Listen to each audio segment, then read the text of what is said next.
ಇನ್ನು ಕೆಪಿಎಸ್ಸಿ ಪರೀಕ್ಷೆಯಲ್ಲಿ ಬ್ರಹ್ಮಾಂಡ ಭ್ರಷ್ಟಾಚಾರ ನಡೀತಾ ವಿವಾದದ ಸುಳಿಗೆ ಸಿಲುಕಿದೆ ಕರ್ನಾಟಕ ಲೋಕಸೇವಾ ಆಯೋಗ.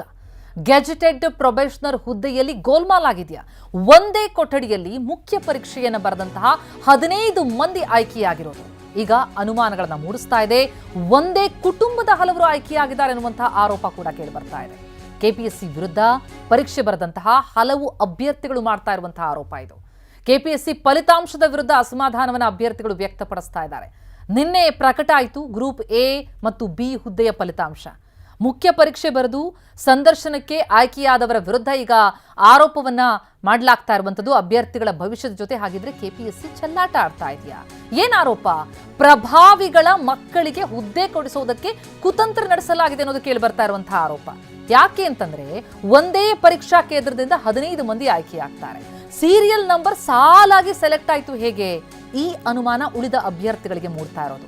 ಈ ರಿಜಿಸ್ಟರ್ ನಂಬರ್ಗಳನ್ನ ನಾವು ಗಮನಿಸ್ತಾ ಹೋದ್ರೆ 22500048009 ಇಲ್ಲಿಂದ ಸೀರೀಸ್ ಅನ್ನ ಗಮನಿಸ್ತಾ ಹೋದ್ರೆ 9, 10, 11, 12 ಈ ರೀತಿ ರಿಜಿಸ್ಟರ್ ನಂಬರ್ ಆ ಲಾಸ್ಟ್ ನಂಬರ್ಗಳನ್ನ ನೋಟ್ ಮಾಡ್ಕೊಳ್ತಾ ಹೋಗಿ ಎಲ್ಲವೂ ಕೂಡ ಸಾಲಾಗಿದೆ. ಈ ರೀತಿ 15 ಮಂದಿ ಮುಖ್ಯ ಪರೀಕ್ಷೆ ಬರೆದಿರ್ತಾರೆ ಒಂದೇ ಕೊಠಡಿಯಲ್ಲಿ. ಹೇಗಾಯ್ಕೆಯಾದ್ರು?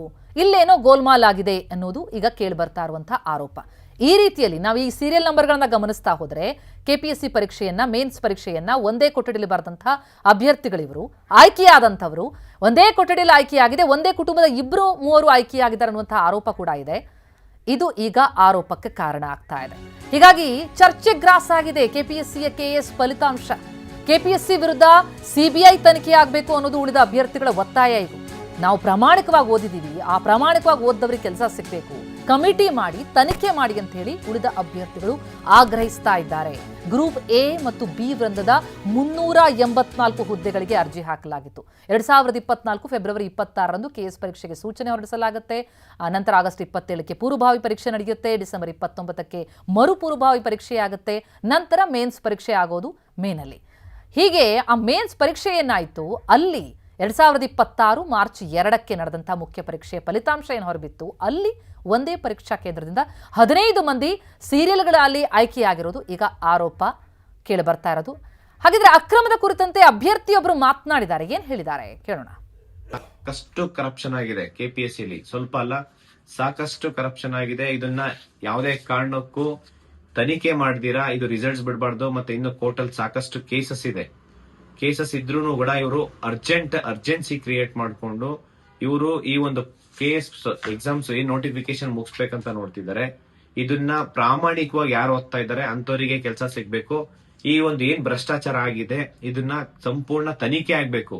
ಹೈಕೋರ್ಟ್ ಜಡ್ಜ್ ಮುಖಾಂತರ ಒಂದು ಕಮಿಟಿ ರಚನೆ ಮಾಡಿ ಅವರೇ ಒಂದು ಕಮಿಟಿ ಮಾಡಿಕೊಂಡು ಕೆಪಿಎಸ್ಸಿ ಕಂಪ್ಲೀಟ್ ಕೆಎಸ್ ನೋಟಿಫಿಕೇಶನ್ ಎಷ್ಟೆಲ್ಲ ಭ್ರಷ್ಟಾಚಾರ ಆಗಿದೆ ಈ ಒಂದು ಮೈನ್ಸ್ ಕ್ವಶನ್ ಪೇಪರ್ ನ ಮೆಂಬರ್ಸ್ ಮತ್ತೆ ಮಧ್ಯವರ್ತಿಗಳು ತಗೊಂಡೋಗಿ ಬರ್ಸ್ಬಿಟ್ಟು ತಗೊಂಬಂದ್ ಕೊಟ್ಟಿರೋಂಥದ್ದು. ಎಸ್, ಈಗ ಫಲಿತಾಂಶದಲ್ಲಾಗಿರುವಂತಹ ಅಕ್ರಮ ಅಂತ ಹೇಳಿ ಆರೋಪ ಮಾಡಿ ಪ್ರಧಾನಿ ಮೋದಿಗೂ ಕೂಡ ದೂರು ಕೊಡೋದಕ್ಕೆ, ಮಧ್ಯಪ್ರವೇಶಿಸುವಂತೆ ಪ್ರಧಾನಿಗೆ ಮನವಿ ಮಾಡೋದಕ್ಕೆ ಅಭ್ಯರ್ಥಿಗಳು ಮುಂದಾಗ್ತಾ ಇದ್ದಾರೆ. ಅಭ್ಯರ್ಥಿಗಳಿಂದಲೇ ಎಕ್ಸ್ ಖಾತೆಯಲ್ಲಿ ಪ್ರಧಾನಿ ಮೋದಿಗೆ ದೂರು. ಎಕ್ಸ್ ನಲ್ಲಿ ಪ್ರಧಾನಿ ಮೋದಿಗೆ ಟ್ಯಾಗ್ ಮಾಡಿದ್ದಾರೆ ಅಭ್ಯರ್ಥಿಗಳು. ಒಳ್ಳೆ ರೀತಿ ಪರೀಕ್ಷೆ ಬರೆದಿದ್ರು ಕೂಡ ಆಯ್ಕೆಯಾಗಿಲ್ಲ ಅಂತ ತಮ್ಮ ಅಳಲನ್ನ, ತಮ್ಮ ನೋವನ್ನ ತೋಡ್ಕೊಂಡಿದ್ದಾರೆ. ಜೊತೆಗೆ ಅಕ್ರಮ ಮಾಡಿದವರ ವಿರುದ್ಧ ಕಠಿಣ ಕ್ರಮ ಆಗಬೇಕು ಅಂತಲೂ ಕೂಡ ಈ ಅಭ್ಯರ್ಥಿಗಳು ಮನವಿಯನ್ನ ಮಾಡಿಕೊಂಡಿರುವಂತದ್ದು. ಸೋಷಿಯಲ್ ಮೀಡಿಯಾದಲ್ಲಿ ಎಕ್ಸ್ ಖಾತೆಯಿಂದಲೇ ಪ್ರಧಾನಿ ಮೋದಿಗೆ ಕೊಟ್ಟಿರುವಂತಹ ದೂರಿದು.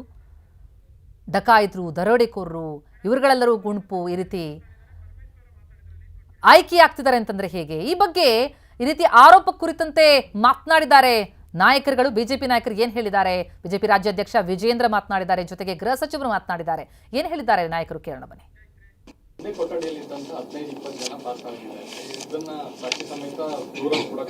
ಇದೆಲ್ಲದೂ ಕೂಡ ನಮ್ಮ ಗಮನಕ್ಕೆ ಬಂದಿದೆ. ಮೊನ್ನೆನೂ ಕೂಡ ಮಾನ್ಯ ವಿರೋಧ ಪಕ್ಷದ ನಾಯಕರು ನಾವೆಲ್ಲ ಕೂತು ಚರ್ಚೆ ಮಾಡಿದ್ದೇವೆ. ಇವೆಲ್ಲ ವಿಚಾರ ಸದನದಲ್ಲಿ ನಾವು ಗಟ್ಟಿಯಾಗಿ ತೆಗೆದುಕೊಳ್ತೇವೆ. ಒಂದೇ ಕೊಠಡಿಯಲ್ಲಿ 15-20 ಜನ ಪಾಸ್ ಆಗಿದ್ದಾರೆ. ಇದನ್ನ ಸಾಕ್ಷಿ ಸಮೇತ ದೂರ ಕೂಡ ಕೊಟ್ಟಿದ್ದಾರೆ. ಇದೆಲ್ಲದೂ ಕೂಡ ನಮ್ಮ ಗಮನಕ್ಕೆ ಬಂದಿದೆ. ಮೊನ್ನೆನೂ ಕೂಡ ಮಾನ್ಯ ವಿರೋಧ ಪಕ್ಷದ ನಾಯಕರು ನಾವೆಲ್ಲ ಕೂತು ಚರ್ಚೆ ಮಾಡಿದ್ದೇವೆ. ಇವೆಲ್ಲ ವಿಚಾರ ಸದನದಲ್ಲಿ ನಾವು ಗಟ್ಟಿಯಾಗಿ ತೆಗೆದುಕೊಳ್ತೇವೆ.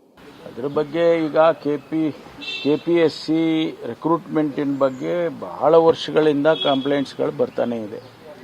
ನಾವು ಪದೇ ಇದನ್ನು ಅವರಿಗೆಲ್ಲ ಕರೆಸಿ ಮುಖ್ಯಮಂತ್ರಿಗಳು ಮಾತಾಡಿ ಅಲ್ಲಿನ ವ್ಯವಸ್ಥೆಗಳು ಸೆಕ್ರೆಟರಿಗಳು ಚೇಂಜ್ ಮಾಡಿ ಅದೆಲ್ಲ ಬೇಕಾದಷ್ಟು ಸ್ಟೆಪ್ಸನ್ನು ತೊಗೊಂಡಿದ್ದಾರೆ. ಆದರೂ ಕೂಡ ಈ ರೀತಿ ಆಗ್ತದೆ ಅಂತ ಅಂದಾಗ ಸ್ಪೆಸಿಫಿಕ್ ಆಗಿ ಯಾರು ಅದರಲ್ಲಿ ಹೊಣೆ ತಗೋಬೇಕಲ್ಲ, ಯಾರಾದರೂ ಸೆಕ್ರೆಟ್ರಿನೋ ಚೇರ್ಮನ್ನೋ ಯಾರಾದರೂ ಹೊಣೆ ತಗೋಬೇಕಾಗುತ್ತೆ.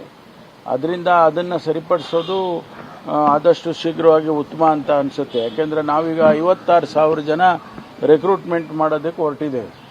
56,000 ಜನ ರೆಕ್ರೂಟ್ಮೆಂಟ್ ಮಾಡೋದು ಕೆಲವು KE ಹೋಗುತ್ತೆ, ಕೆಲವು KPSCಗೆ ಹೋಗುತ್ತೆ. ಈ ಸಂದರ್ಭದಲ್ಲಿ ಈ ಗೊಂದಲಗಳು ಆಗಬಾರ್ದು ಮತ್ತು ನ್ಯಾಯಯುತವಾಗಿ ಟ್ರಾನ್ಸ್ಪರೆಂಟ್ ಆಗಿ. ಎಸ್, ಈ ಆರೋಪಕ್ಕೆ ಒಂದೇ ಕುಟುಂಬದ ಹಲವರು ಆಯ್ಕೆಯಾಗಿಲ್ಲ ಅನ್ನೋದು ಹಿರಿಯ ಅಧಿಕಾರಿಗಳು TV9ಗೆ ಕೊಡ್ತಾ ಇರುವಂತಹ ಮಾಹಿತಿ. KPSC ಹಿರಿಯ ಅಧಿಕಾರಿಗಳು ಈ ಮಾಹಿತಿ ಹಂಚಿಕೊಂಡಿದ್ದಾರೆ. ಈ ಆರೋಪ ಎಲ್ಲ ಸತ್ಯಕ್ಕೆ ದೂರವಾದದ್ದು ಅಂತ ಹೇಳ್ತಿದ್ದಾರೆ. ಒಂದೇ ಸರ್ನೇಮ್ ಹೊಂದಿರುವಂತಹ ಅಭ್ಯರ್ಥಿಗಳ ವಿವರ ಏನಾದರೂ ಇದ್ದರೆ ಅದನ್ನ ಪರಿಶೀಲನೆ ಮಾಡ್ತೀವಿ, ಅವರ ಕ್ಯಾಟಗರಿ ಬೇರೆ ಬೇರೆ ಇದೆ ಅನ್ನೋದು ಅವರ ಸ್ಪಷ್ಟನೆ.